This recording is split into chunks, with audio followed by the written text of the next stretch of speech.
இப்போது சமாதான ஏஜி சபையின் தலைமை போதகர் பாஸ்டர் ஆர் கிளாரன்ஸ் மருதையா அவர்கள் தேவனுடைய செய்தியை கொண்டு வருவார்கள்.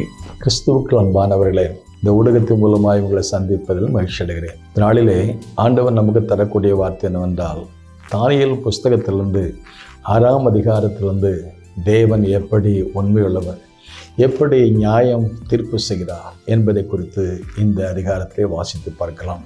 குறிப்பாக தானியேல் என்றால் தேவனே என் நீதிபதி என்பது பொருளாகும்.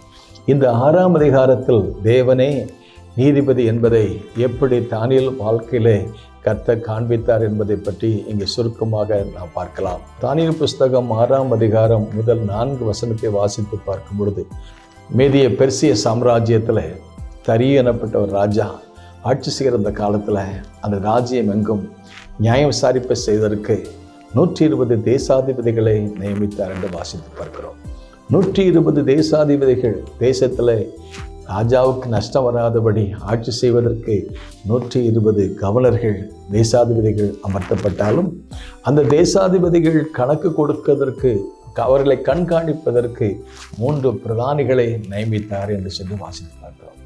அப்படி 3 பிரதானிகளுக்கு மேலாக தானியேலை உயர்ந்த இடத்துல ஆண்டவர் அமர பண்ணினார். காரணம் என்னவென்றால், வேதம் அழகா சொல்கிறது, அவருக்குள்ளே ஒரு விசேஷித்த ஆவியம், ஒரு எக்ஸலன்ட் ஸ்பிரிட், அந்த விசேஷித்த அபிஷேகம், அந்த விசேஷித்த ஞானம் அவருக்கு கர்த்தர் கொடுத்தபடினால 120 தேசாதிபதிகளுக்கு மேலாக 3 பிரதானிகள், 3 பிரதானிகளுக்கும் நல்ல ஒரு பிரதானியாக இருப்பதற்கு கர்த்தர் ஒரு விசேஷித்த ஞானத்தை கர்த்தர் கொடுத்தார்.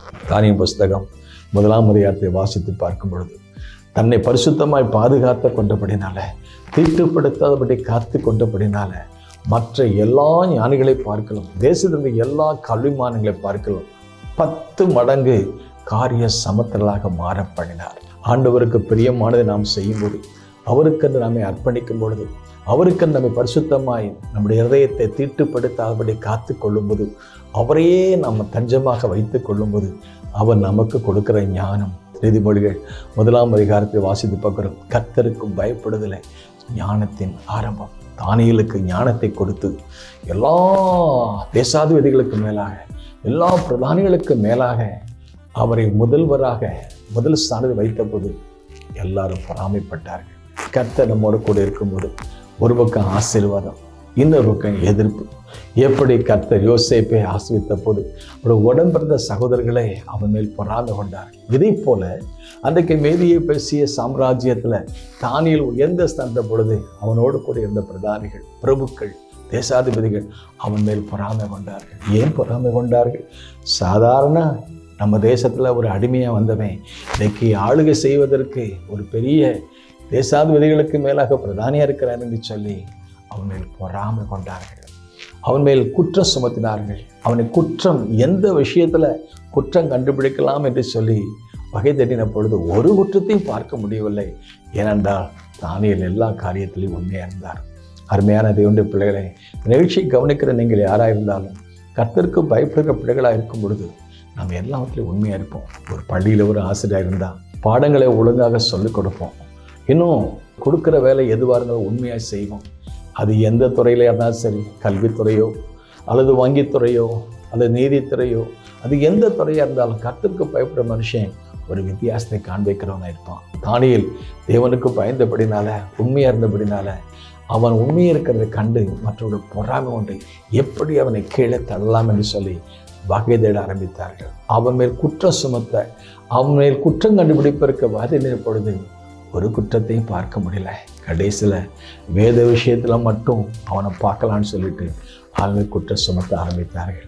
தானியேலுடைய வாழ்க்கையில் அந்த எருசலேம் பலகணிகள் திறக்க 3 நேரம் ஜெபிக்கிறவனாக இருந்தான். தேச சட்டம் ஜெபிக்கக்கூடாது, ராஜாவை தவிர யாரையும் வழிபடக்கூடாது என்ற சட்டம் இருந்த போதும் சட்டத்தை மீறி முன்பு செய்து வந்தபடியே செய்தபடினால கர்த்தர் அவனுக்கு நியாயம் செய்தார், அவனுக்கு தீர்ப்பு வழங்கினார்.